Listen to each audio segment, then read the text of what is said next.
नमस्कार सभी साथियों को। हिंदी साहित्य की क्लास में आप सभी का स्वागत करती हूँ, अभिनंदन करती हूँ।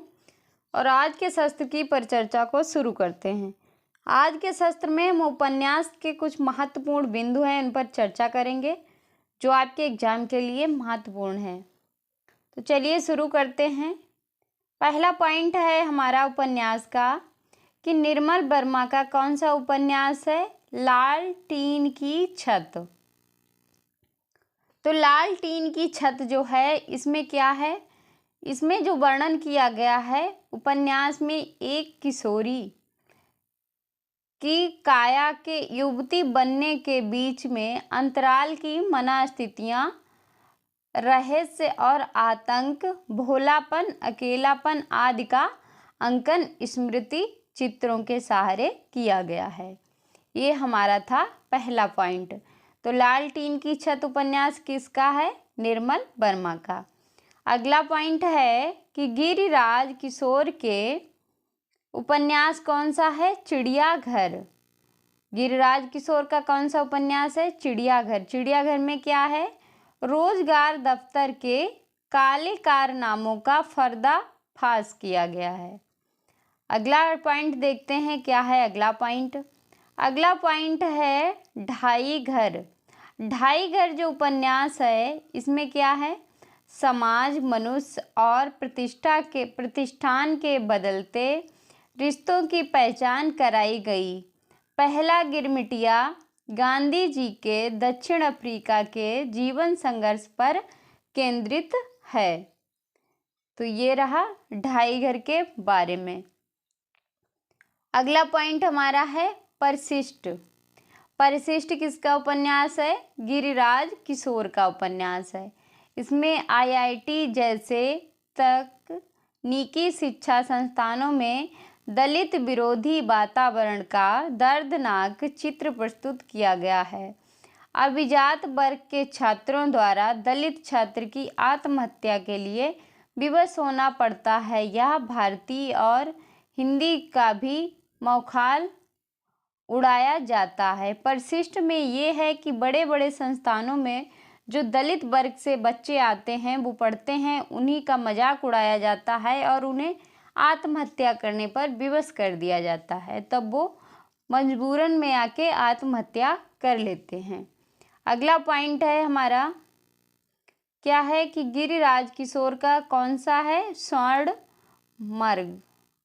स्वर्ण मर्ग इसमें क्या है? साइबर क्राइम पर आधारित है।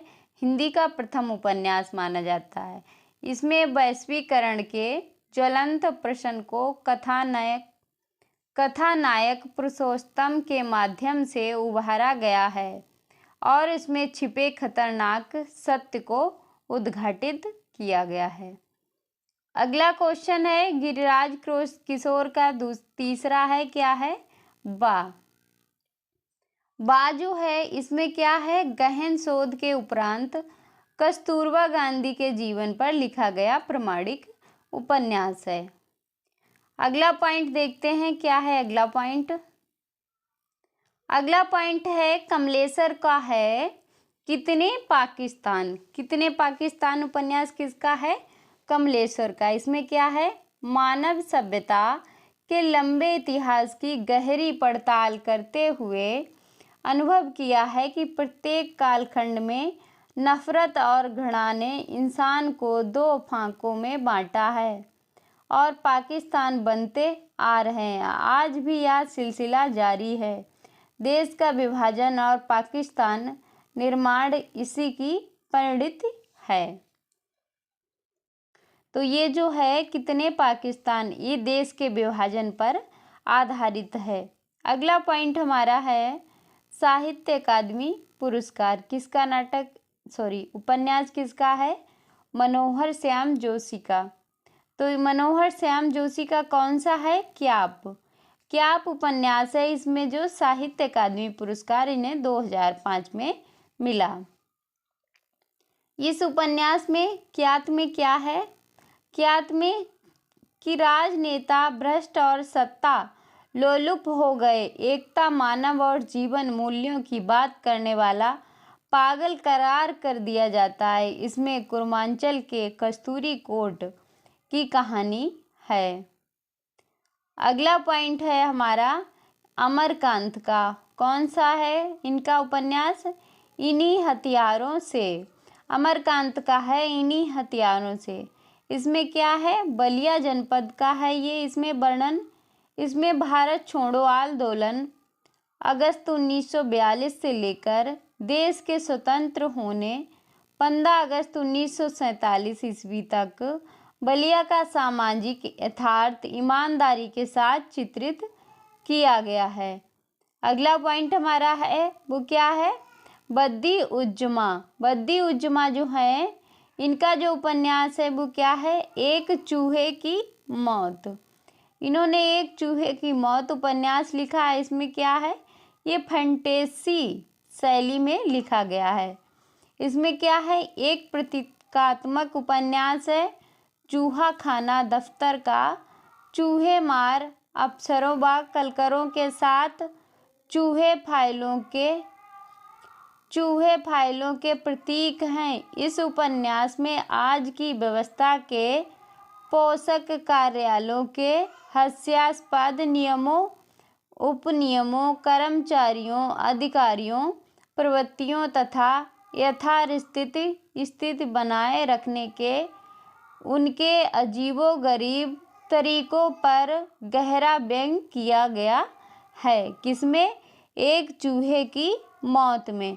बद्दी उज्जमा का है उपन्यास एक चूहे की मौत। अगला पॉइंट है हमारा समकालीन कथाकार। शिव मूर्ति का उपन्यास कौन सा है? तर्पण 2002 का है। कब का है? 2002 का। यह साहित्यिक पत्रिका तद्भव में प्रकाशित हुआ तथा उसी वर्ष इस कृति के लिए लेखक को कथाक्रम सम्मान प्राप्त हुआ और अब इस उपन्यास पर तर्पण नाम से फिल्म बनकर तैयार हो गई है। तो तर्पण किसका है? शिव मूर्ति का। किस वर्ष प्रकाशित हुआ? 2002 में। अगला पॉइंट हमारा है महाभोज। महाभोज जो है ये किसका उपन्यास है? ये मन्नू भंडारी का है। किसका है? मन्नू भंडारी का। इसमें क्या है? वर्तमान राजनीति से होने वाले सामाजिक उत्पीड़न तथा व्यवस्था की अन्य खामियों को खुलकर उजागर किया है। अगला पॉइंट हमारा है 1 इंच मुस्कान। 1 इंच मुस्कान किसका है? राजेंद्र यादव और मन्नू भंडारी की सहयोगी रचना है। इसमें क्या है? अमर, रंजना और अमला इसके प्रमुख पात्र हैं। यह आधुनिक व्यक्तियों की प्रेम ट्रेजेडी पर आधारित उपन्यास है। अगला पॉइंट है हमारा जस्टिन गार्डन कृत सोफी का संसार 2016 में एक रहस्यात्मक उपन्यास है। इसमें पाश्चात्य दर्शन के विकास का सजीव चित्रण मौलिक रूप में प्रस्तुत किया गया है। अगला पॉइंट है हमारा सोफी का संसार। अंग्रेजी के बेस्ट सेलर का हिंदी रूपांतरण अनुवाद सत्यपाल गौतम ने किया है। अगला पॉइंट है कि राजी सेठ कृत तत्सम में स्त्री पुरुष संबंधों का विवेचन इतना सुसंस्कृत, सूक्ष्म और प्रौढ़ है कि पूरा उपन्यास सामान्य प्रेम कथा से बिल्कुल अलग और विशिष्ट बन गया है। अगला पॉइंट है कि उषा प्रेमवदा का कौन सा उपन्यास है? रुकोगी नहीं राधिका। इसमें जो नायिका है वो राधिका अपने व्यक्तित्व के संरक्षण और विकास के लिए परिस्थितियों से जूझती रहती है और संघर्ष करती है और सामाजिक मूल्यों का तिरस्कार करती है। इन सब में मानसिक द्वंद्व का भी अनुभव करती है। अगला पॉइंट हमारा है चित्रा मृदुगल। चित्रा मृदुगल का कौन सा है? आवा। इनका उपन्यास है आवा को व्यास सम्मान कब मिला था? 2003 में। यह उपन्यास बम्बई के मजदूर संगठनों के जीवन संघर्ष को केंद्र में रखकर लिखा गया है। इसमें दो बातें उभरकर सामने आई हैं। कौन सी? पहली बात यह है कि कभी वर्गहीन समाज निर्माण के लिए बात जो है कही गई है। अगला पॉइंट है पागल कुत्तों का मसीहा। पागल कुत्तों का मसीहा किसका है ये उपन्यास? सर्वेश्वर का दूसरा लघु उपन्यास है। किसका है? सर्वेश्वर का दूसरा लघु उपन्यास है। इसमें पागल कुत्ते संदर्भहीन एवं रूढ़ जीवन मूल्यों के प्रतीक हैं। उपन्यासकारों ने यह चित्रित किया कि हम पुराने मूल्यों से व्यर्थ चिपके रहते हैं, इनके प्रति अंधमोह त्याग कर नई अवस्था का स्वागत करना चाहिए। अगला पॉइंट है हमारा उदय शंकर भट्ट का कौन सा उपन्यास है? सागर लहरें और मनुष्य।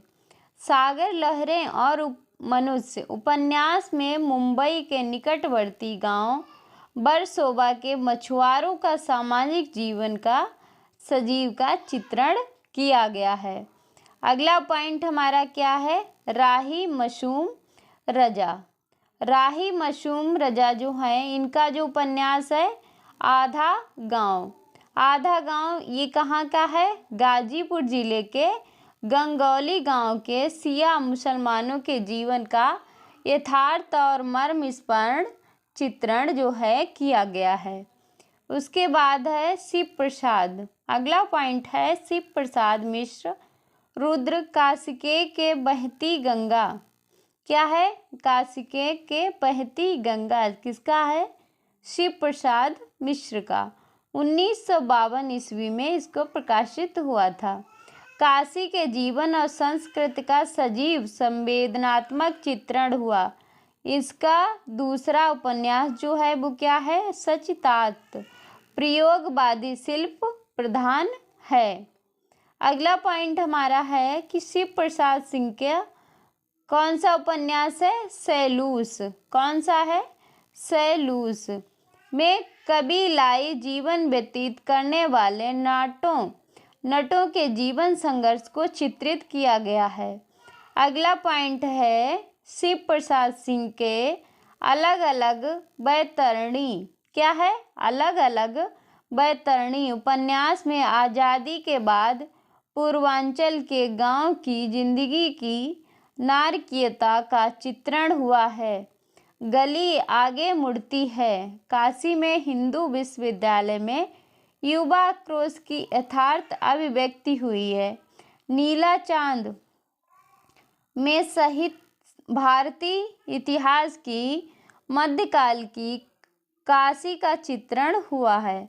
मंजुमा उपन्यास के लेखक की पुत्री मंजू के जीवन की करुण कथा की अभिव्यक्ति है। अगला पॉइंट है सावधान नीचे आग। उपन्यास में सजीव ने बिहार की कोयला खानों में व्याप्त भ्रष्टाचार और कोयला मजदूरों के नारकीय जीवन तथा इन क्षेत्रों में रहने वाले आदिवासियों के शोषण का यथार्थ चित्रण किया है। अगला पॉइंट है हमारा भीष्म साहनी। भीष्म साहनी का कौन सा उपन्यास है? मायादास की माड़ी। मायादास की माड़ी जो है इसमें क्या वर्णन है? केंद्र को बनाकर 19वीं सदी के मध्य से 20वीं सदी के पूर्वार्ध तक 3 पीढ़ियों का सामाजिक सांस्कृतिक चेतना के क्रमिक विकास का प्रमाणिक इतिहास प्रस्तुत किया है। इसके बाद अगला पॉइंट है हमारा कृष्णा सोबती का कौन सा उपन्यास है? जिंदगी नामा। जिंदगी नामा उपन्यास में किसका उल्लेख है? पंजाब प्रदेश की संस्कृति, रीति रिवाज, लोक कथाओं, लोकोक्तियों और 18वीं-19वीं शताब्दी की प्रवृत्ति का चित्रांकन हुआ है। अगला पॉइंट है कृष्णा सोबती को दूसरा जो है वो कौन सा है? समय और सरगम। समय और सरगम के लिए इन्हें व्यास सम्मान से सम्मानित किया गया। व्यास सम्मान जो है कब मिला पुरस्कार? 2007 में कृष्णा सोबती को। किसके लिए? कौन से उपन्यास के लिए? समय और सरगम के लिए। यह उपन्यास ईशान और अरण्या दो बूढ़े पात्रों को केंद्र में रखकर लिखा गया। इसमें जीवन जीने, पहचानने और स्वीकारने की कहानी है। अगला पॉइंट है, नरेंद्र कोहली ने कौन सा लिखा? अभ्युदय। अभ्युदय में राम कथा को तथा महासमर में महाभारत की कथा को नए संदर्भ में प्रस्तुत किया। अभिज्ञान उपन्यास कृष्ण और सुदामा की मैत्री को आधार बनाकर लिखा गया। अगला पॉइंट देखते हैं, वीरेंद्र कुमार जैन अगुंतर योगी। कौन सा उपन्यास है? अगुंतर योगी, वीरेंद्र कुमार जैन का। इसमें क्या है? भगवान महावीर के जीवन और उनके सांस्कृतिक और आध्यात्मिक अवदान को आधार मानकर इसका वर्णन जो है किया है। यह उपन्यास जो है 4 खंडों में प्रकाशित हुआ था। तो ये रहा आज का शस्त्र। आज के शस्त्र की यहीं पर परिचर्चा को समाप्त करते हैं। मिलते हैं अगले शस्त्र में, तब तक के लिए जय हिंद।